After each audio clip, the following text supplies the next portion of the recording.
میرا سوال یہ تھا کہ جو لوگ کوئی برائی کرتے ہیں اور اس کو اپنے مطلب مرے ہوئے باپ سے منسوب کرتے ہیں، تو کیا ایسا کرنا صحیح ہے؟ یعنی یہ تو انتہائی نادانی والی بات ہے، اور جو بیٹا کسی برائی کو اپنے باپ کی طرف منسوب کرے تو یہ ایک نالائکی والا عنصر بھی ہے۔ ہمیں جو احادیث میں ترغیب دی گئی ہے وہ یہی دی گئی ہے کہ اگر کوئی صحیح العقیدہ مسلمان اس دنیا سے رخصت ہو جائے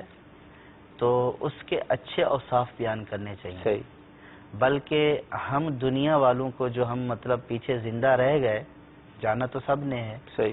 ہم شاہد ہیں، گواہ ہیں، یعنی ہمارا اس کے لیے اچھے یا برے کلمات وہ بطور گواہی ثبت ہو جاتے ہیں، لکھ لیے جاتے ہیں، اور ہمارے اچھے اور برے کلمات کا اس مرنے والے کے اوپر بھی اثر پڑتا ہے۔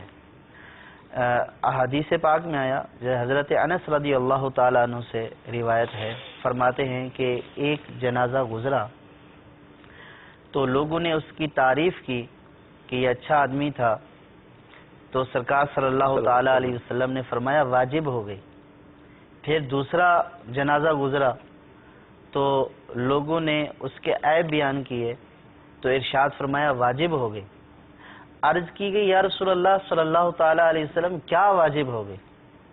فرمایا کہ وہ کہ جن کی لوگوں نے تعریف کی ہے اس کے لیے جنت واجب ہو گئی، اور جن کی برائی کی گئی ان کے لیے جہنم واجب ہو گئی۔ اور پھر سرکار صلی اللہ تعالیٰ علیہ وسلم نے ارشاد فرمایا کہ تم زمین پر اللہ تبارک و تعالیٰ کے شاہد ہو، یعنی گواہی دینے والے ہو۔ تو اس اعتبار سے آپ اندازہ کیجئے کسی کا اچھا وصف بیان کرنا یہ اس کے اچھے ہونے کی دلیل ہے کہ انسان اس کی اچھائی بیان کر رہے ہیں کہ یہ اچھا شخص تھا، یہ یوں کیا کرتا تھا، تو یہ اس کے لیے فائدہ مند ہے۔ اور کسی کا جو ہے وہ برائی بیان کرنا تو اس کے لیے نقصان دہ ہے، اور خود سرکار صلی اللہ تعالیٰ علیہ وسلم نے مردے کی برائی بیان کرنے سے منع فرمایا، ارشاد فرمایا کہ جو